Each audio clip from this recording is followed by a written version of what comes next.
히브리서 4장의 말씀입니다. 제가 가진 성경으로는 356쪽쯤에 있습니다. 신약성경 히브리서 4장의 말씀, 오늘도 드라마 성경과 함께 읽어가겠습니다. 그러므로 우리는 두려워할지니 그의 안식에 들어갈 약속이 남아있을지라도 너희 중에는 혹 이르지 못할 자가 있을까 함이라. 그들과 같이 우리도 복음 전함을 받은 자이나 들은 바 그 말씀이 그들에게 유익하지 못한 것은 듣는 자가 믿음과 결부시키지 아니함이라. 이미 믿는 우리들은 저 안식에 들어가는도다. 그가 말씀하신 바와 같으니 내가 노하여 맹세한 바와 같이 그들이 내 안식에 들어오지 못하리라 하셨다 하였으나 세상을 창조할 때부터 그 일이 이루어졌느니라. 제7일에 관하여는 어딘가에 이렇게 일렀으되 하나님은 제7일에 그의 모든 일을 쉬셨다 하였으며 또다시 거기에 그들이 내 안식에 들어오지 못하리라 하였으니 그러면 거기에 들어갈 자들이 남아있거니와 복음 전함을 먼저 받은 자들은 순종하지 아니함으로 말미암아 들어가지 못하였으므로 오랜 후에 다윗의 글에 다시 어느 날을 정하여 오늘이라고 미리 이같이 일렀으되 오늘 너희가 그의 음성을 듣거든 너의 마음을 완고하게 하지 말라 하였나니 만일 여호수아가 그들에게 안식을 주었더라면 그 후에 다른 날을 말씀하지 아니하셨으리라. 그런즉 안식할 때가 하나님의 백성에게 남아있도다. 이미 그의 안식에 들어간 자는 하나님이 자기의 일을 쉬심과 같이 그도 자기의 일을 쉬느니라. 그러므로 우리가 저 안식에 들어가기를 힘쓸지니 이는 누구든지 저 순종하지 아니하는 본에 빠지지 않게 하려 함이라. 하나님의 말씀은 살아있고 활력이 있어 좌우에 날선 어떤 검보다도 예리하여 혼과 영과 및 관절과 골수를 찔러 쪼개기까지 하며 또 마음의 생각과 뜻을 판단하나니 지으신 것이 하나도 그 앞에 나타나지 않음이 없고 우리의 결산을 받으실 이의 눈앞에 만물이 벌거벗은 것 같이 드러나느니라. 그러므로 우리에게 큰 대제사장이 계시니 승천하시니 곧 하나님의 아들 예수시라. 우리가 믿는 도리를 굳게 잡을지어다. 우리에게 있는 대제사장은 우리의 연약함을 동정하지 못하시리가 아니요 모든 일에 우리와 똑같이 시험을 받으신 이로되 죄는 없으시니라. 그러므로 우리는 긍휼하심을 받고 때를 따라 돕는 은혜를 얻기 위하여 은혜의 보좌 앞에 담대히 나아갈 것이니라. 감사합니다. 은혜의 보좌 앞으로 담대히 나아오신 여러분 한 분 한 분을 주님의 이름으로 다시 한번 환영합니다. 오늘도 귀한 히브리서 4장의 말씀을 통해 하나님께서 저와 여러분에게 은혜 주시기를 소망합니다. 오늘 말씀의 제목을 이렇게 정해보았습니다. 두려워하고 두려워 말라. 이게 무슨 말인가? 두려워하고 두려워 말라. 오늘 본문은요, 이렇게 우리들의 마음을 조금 두렵게 만드는 말씀으로 시작하고 계십니다. 1절 초반부에 보니까 그러므로 우리는 어떻게 하라고요? 두려워할지니. 두려워하라고 말씀하십니다. 여러분, 두려움이라는 감정 괜찮으세요? 막 두려운데 여러분 좋은 감정인가요? 아니지요. 더더군다나 우리들이 두려움을 싫어하는 이유는요, 두려움은 우리들에게 스트레스를 유발합니다.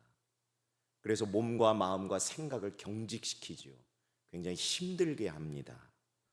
그렇게 좋은 단어, 좋은 어감이 아님에도 불구하고 왜 성경은 굳이 우리들에게 두려워하라 이렇게 말씀을 하셨을까? 좀 전에도 제가 그런 말씀 드렸습니다. 두려움 때문에 우리들이 스트레스를 받는다. 그런데요, 현대의학의 연구 결과 여러분, 스트레스가 꼭 나쁜 것만은 아니다라는 것이요, 과학적으로 밝혀졌습니다.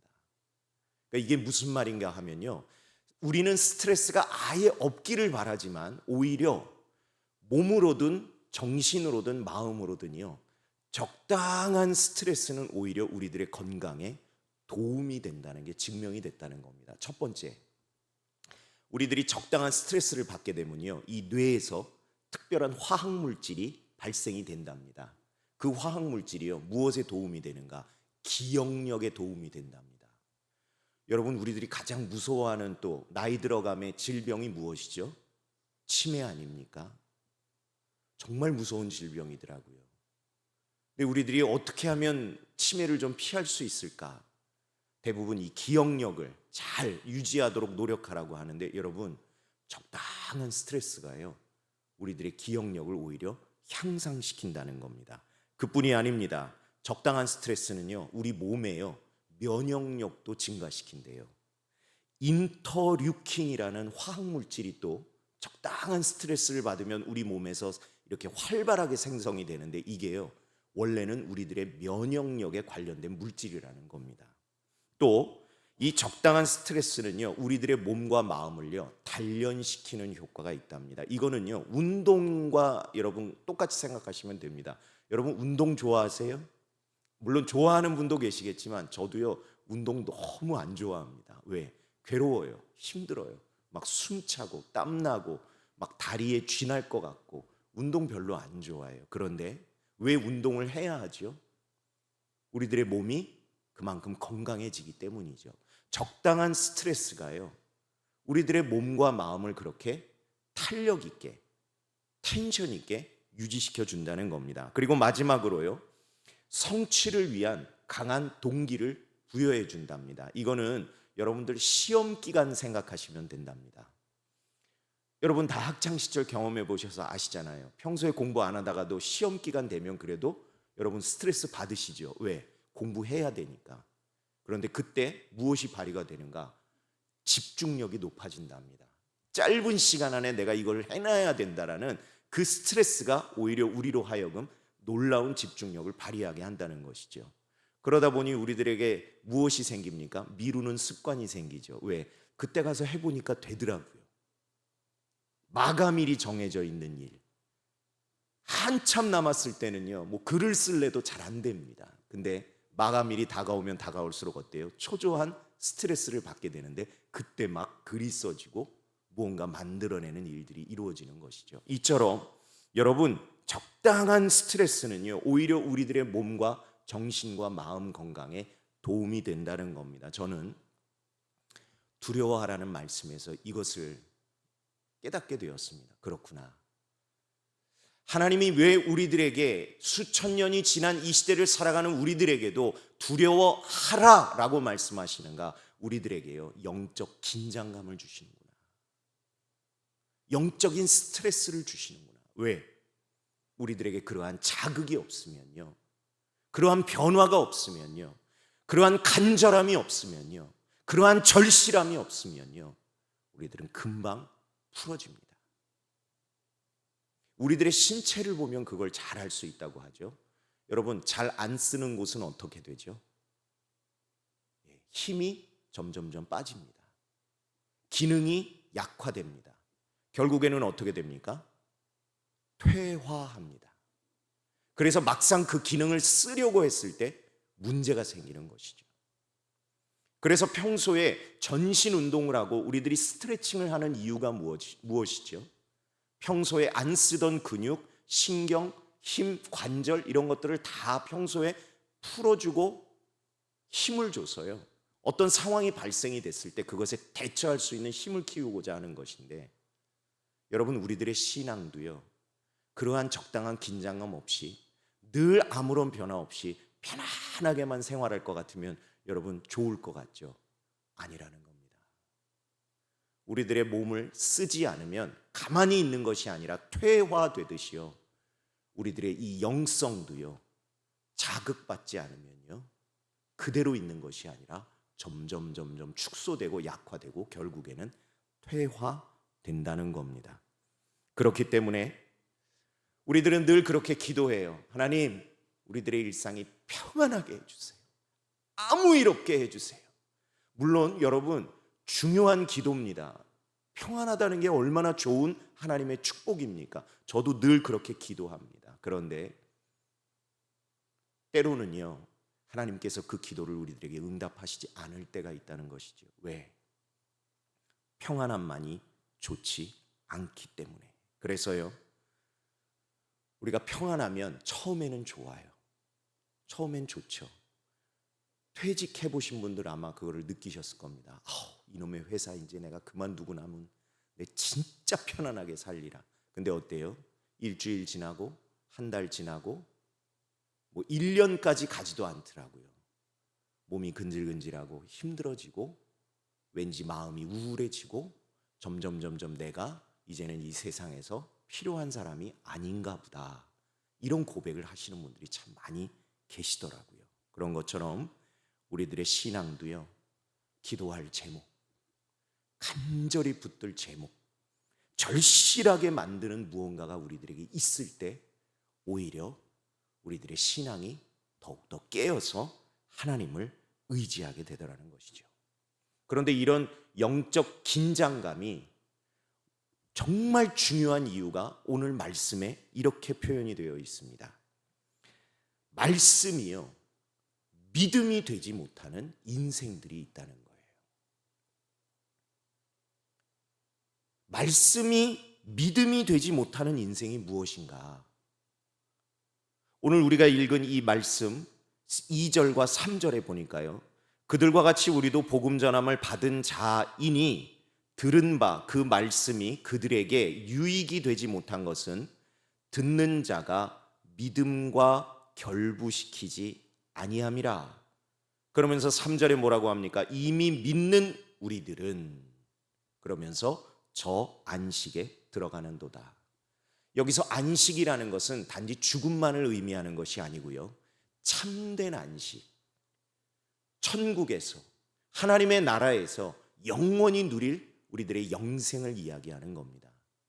그런데 그런 안식을 얻는 우리들에게 가장 중요한 필요 조건이 있는데 그것이 무엇인가? 바로 믿음이라고 말씀하시는데, 그 믿음이요, 말씀과 결부되어지지 못한, 연결되어지지 못한 이들은요, 그 안식에 들어갈 수가 없다라는 사실입니다.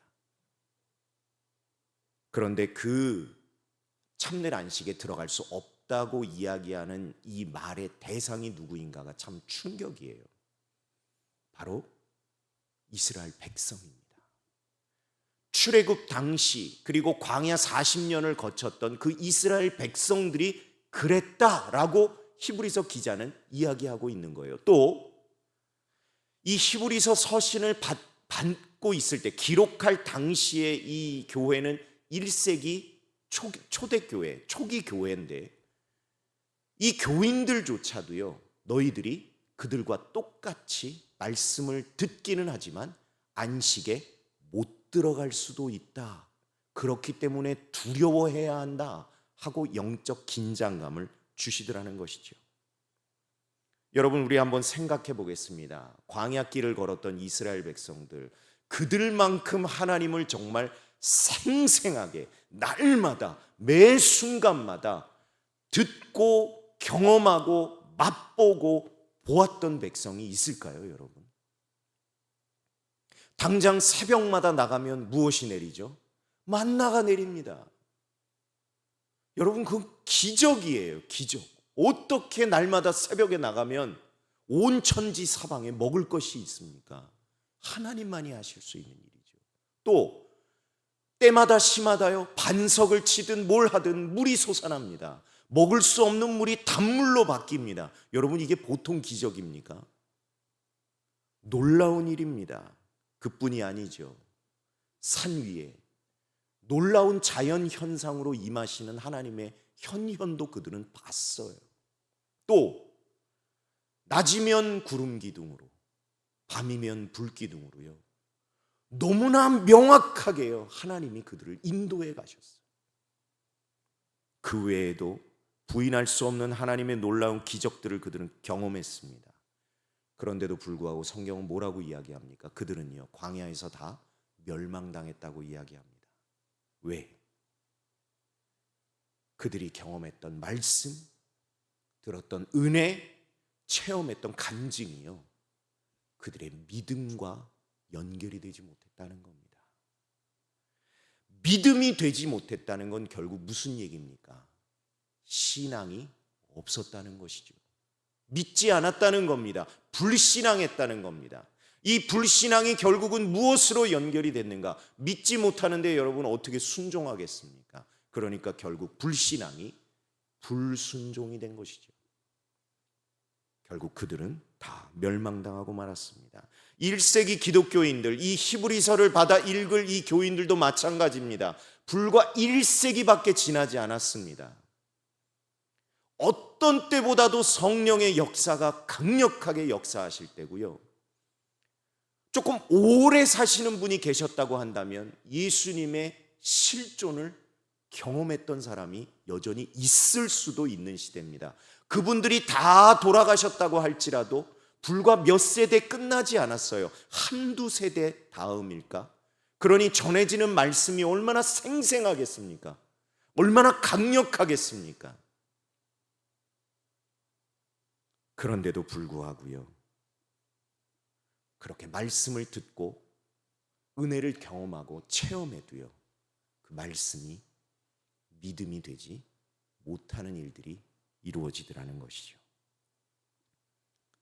믿음이 안 되니 불신앙이 되고 불신앙이 결국은 불순종이 되더라는 것이죠. 그래서 저와 여러분들이 구별할 것이 무엇인가?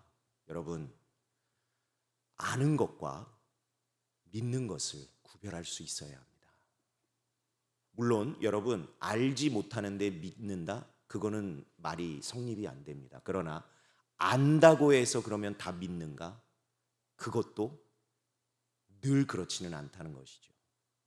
이렇게 한번 예를 들어 보겠습니다. 여러분, 서당계 3년이면 뭘 한다 그러죠?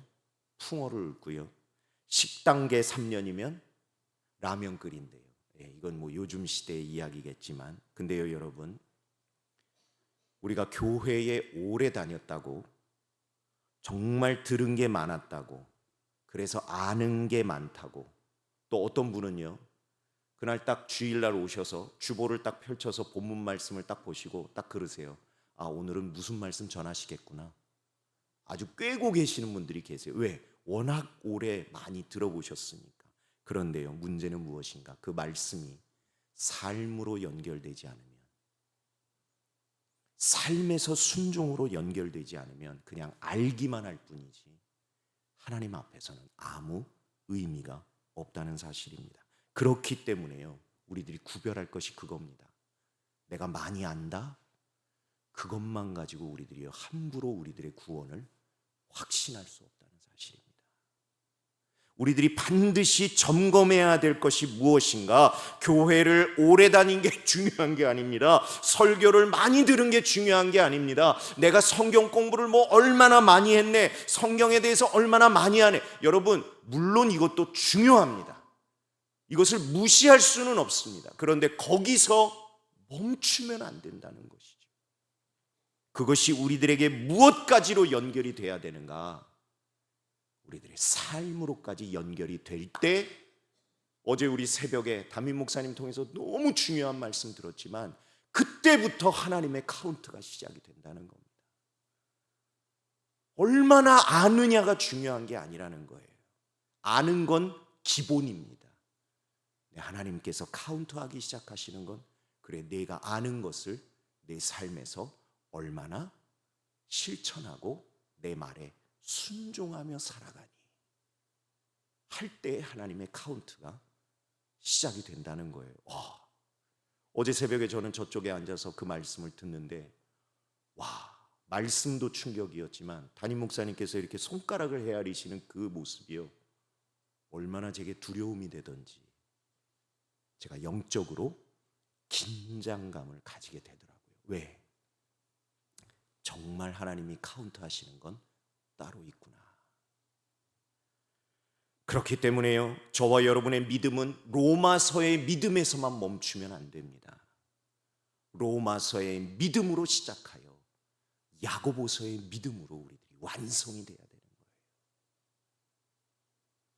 들음에서만 끝나는 것이 아니라 그것이 우리들의 신앙이 되고 신앙이 순종으로까지 가는, 정말 누군가의 비유처럼 두 바퀴처럼, 두 날개처럼 우리들이요 온전한 믿음을 이루기 위해서 노력하며 살아야 한다는 것이죠. 그래서 오늘 정말 저와 여러분들에게 두려움으로 주시는 말씀이 오늘 본문에 나오는 12절과 13절의 말씀입니다.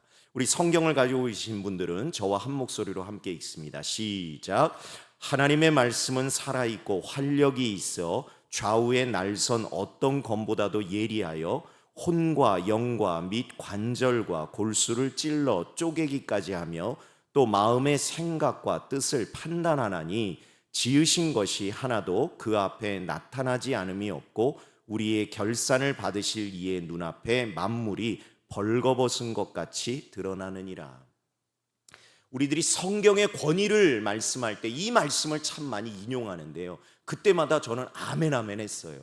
너무 은혜롭다. 하나님의 말씀이 이렇게 능력이 있으시구나. 근데요, 이 말씀을 하신 이유가 다른 게 아니에요. 우리들에게 오히려 영적인 긴장감을 주기 위해서 하신 말씀이라는 겁니다. 어떤 면에서 여러분, 하나님의 말씀이 얼마나 날카로운 칼과 같은지요, 하나님 말씀 앞에 우리들이 서게 되면 우리들이요 낱낱이 쪼개져 버린다는 사실입니다. 무엇으로도 가릴 수 없을 정도로요 우리들이요 하나님 앞에 완전히 벌거벗겨진다는 거예요. 왜? 내가 참인가 거짓인가가 하나님 앞에 낱낱이 드러나야 하기 때문에, 그렇기 때문에 하나님의 말씀이 날카롭다고 성경은 말씀하고 계시는 거예요. 여러분, 하나님 앞에 하나님의 심판대 앞에 서게 되면요, 저와 여러분이요 정말 깡그리 발가벗겨지게 될 겁니다. 여러분, 이 말씀 듣고 괜찮으세요? 저는 살 떨리더라고요. 왜? 제가 제 자신을 너무 잘 알잖아요. 와, 이게 다 드러나겠구나. 중심을 볼 수 없는 인간의 눈은 제가 속였을지 모르지만 하나님 앞에서는 다 발가벗겨지겠구나. 두렵더라고요. 여러분, 오늘 말씀이 우리들에게 영적 긴장감을 주십니다. 두려워하라. 네, 여러분, 그냥 두려워하라고만 끝나면 협박밖에 안 되잖아요. 왜? 저와 여러분이 얼마나 부족해요, 연약해요. 아무리 노력해도 우리의 힘과 지혜와 능력으로는 우리들이요 죄 없이 살 수 없어요. 너무 막막해요. 소망이 없어요. 만약에 두려워하라로만 끝난다면요, 여러분요 그냥 우리 삶을 포기해야 돼요. 왜? 희망이 없어요. 그런데 오늘 본문 말씀 히브리서 4장이 13절에서 끝나지 않습니다. 14, 15, 16절이 이어져 나오는데 너무나 은혜로운 말씀이 나옵니다. 어떤 말씀이신가? 우리에게는 한 분이 계신데 그분은 예수님이신데, 그분은 가장 큰 대제사장이신데 그분이 우리를 향하여 어떤 마음을 가지고 계시는가? 15절 중간에 보니까 우리의 연약함을 동정하지 못하실 이가 아니다, 이렇게 말씀하고 계십니다. 그래서 이 말씀 덕분에 오늘 설교의 제목이 이렇게 나온 거예요. 두려워하고 두려워 말라. 여러분, 두렵지만, 두려워해야 하지만 여러분 두려워만 하지는 마십시오. 왜? 저와 여러분께요 예수 그리스도가 계십니다. 예수 그리스도께서 우리를 위해 누구보다 불쌍히 여기십니다. 왜? 우리들의 연약함을 누구보다 잘 알고 계시기 때문에. 그렇기 때문에요 우리는 그분의 은혜의 그림자 뒤로 숨으면 됩니다. 그러면 그분이 우리의 대변자 되셔서 하나님 앞에 우리를 고소고발하시는 분이 아니라 우리를 위해서 변호해 주실 분이라는 사실인 것이죠. 근데 여러분, 그것은 구별하셔야 됩니다. 그래? 예수님이 우리를 다 대변해 주셔? 그러면 나 살고 싶은 대로 살면 되겠네. 아니요. 여러분, 안 되지만, 어렵지만, 힘들지만 어떻게 해서든지 그렇게 살아보고자 노력하는 인생과 난 나 살고 싶은 대로 살래, 그런 인생과 하나님 앞에 어떻게 똑같을 수 있겠습니까? 늘 실패하고 실수하고 하나님 앞에 죄와 허물이 많은 인생이지만, 그럼에도 불구하고 우리들이 무엇을 해야 될까요? 영적으로 긴장하고 노력해야 되겠죠. 그러한 인생을 하나님이 도우시는 줄로 믿습니다. 그래서요, 어떻게 보면 오늘 설교는 그저께 제가 여러분들에게 드렸던 설교의 연장선일 수도 있습니다. 우리들이 어떻게 살아야 한다고요? 끝까지 견고히 믿음을 붙들고 살아야 한다. 예, 왜요? 그렇게 살아가는 이에게 하나님이 주시는 상급도 있지만 저와 여러분의 이 순례의 길은 아직 끝나지 않았다. 시간이 많이 간 관계로 이야기 하나만 전하고 여러분들 오늘 말씀을 마치겠습니다. 여러분, 이런 이름 한번 들어보셨나요? 존 스티븐 아쿠아리. 마라톤 선수의 이름입니다. 탄자니아 출신 선수입니다. 이 선수가요, 1968년 멕시코 시티 올림픽에 국가를 대표해 탄자니아를 대표해서 마라톤 선수로 출전했고 출발했습니다. 선두 그룹으로 뛰었습니다. 그런데 이게 웬일입니까? 한참 달리던 중에 불의의 사고를 당합니다. 꼭 이런 사람들이 있더라고요. 관중이요, 난입을 한 거예요. 그래서 달리던 이 선수와 충돌을 했고 이 선수는 무릎에 심각한 부상을 입게 됐습니다. 선두그룹에 같이 뛰던 선수들이 기다려줄까요? 아니요. 그들은 그대로 뛰어갔습니다. 응급조치를 받고 정신을 차려보니까 이미 선두그룹은 멀리 뛰어간 상태였습니다. 선두그룹이 다 스테디움 안으로 들어오고 1등, 2등, 3등 순위가 다 정해졌습니다. 그러고 나서 1시간쯤 뒤에 이 아쿠아리 선수가요, 쩔뚝이는 발로 스테디움에 들어옵니다. 그리고 한 바퀴를 돌고 결승선에 골이 납니다. 순위와는 아무 관계가 없죠. 기자들이 몰려들었답니다. 그리고 물었답니다. 아니, 그냥 포기하지, 왜 그런 다리로 완주했습니까? 아무 메달도 없는데. 그랬더니요, 이 아쿠아리 선수가 이런 이야기를 했다고 해요. 여러분, 이곳에서 5,000마일이나 떨어진 내 조국 탄자니아에서 나를 이곳에 보낼 때는 그냥 단지 출발하라고 보낸 것이 아닙니다. 완주하라고 보낸 것입니다. 저는 그뿐입니다. 이렇게 이야기했다는 거예요. 하나님이 우리들에게 그와 같이 말씀하시는 것 같이 저는 이 다큐멘터리를 보면서 느꼈습니다. 그렇구나, 얘들아, 완주해라. 믿음으로 완주해라. 그것이 내 뜻이다. 내가 너희 한 사람 한 사람을 이 땅에 보낸 이유다. 어떠한 상황, 어떠한 조건, 어떠한 처지, 어떠한 환경 가운데에서도 믿음 잃지 말고, 흔들릴 수는 있어도, 넘어질 수는 있어도, 쓰러질 수는 있어도, 아플 수는 있어도, 눈물 흘리고 한숨 흘릴 수는 있어도, 그래도 끝까지 믿음으로 완주해라. 우리 하나님께서 그러한 우리들의 삶을 위하여 오늘 말씀하십니다. 두려워하고 두려워 말라. 기도하겠습니다.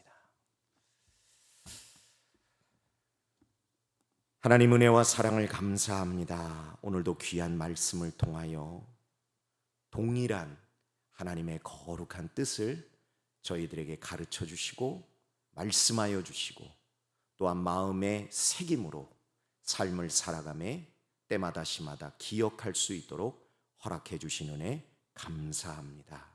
하나님, 두려워하기를 원합니다. 겸손하기를 원합니다. 늘 깨어있기를 원합니다. 왜냐하면 이 믿음의 경주를 끝까지 저희들이 완주해야 하기 때문입니다. 그러나 주님, 고백합니다.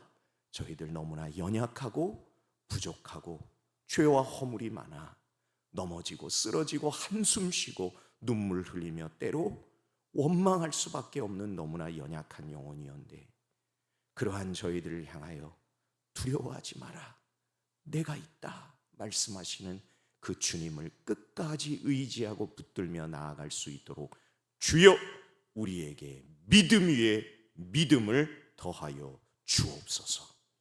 오늘도 주님 앞에 귀한 예물 드립니다. 월삭 헌금으로, 오병이어 약정 헌금으로, 또한 1,000번제의 예물로 주님 앞에 드립니다. 또한 이 시간을 구별하여 시간과 마음을 드리는 귀한 성도들이 있습니다. 하나님 기쁘게 받아 주시옵소서. 귀히 여겨 주실 줄로 믿습니다. 또한 응답해 주실 줄로 믿사오니 기도 제목이 변하여 간증이 되는 인생 되도록 주여 역사하여 주시옵소서.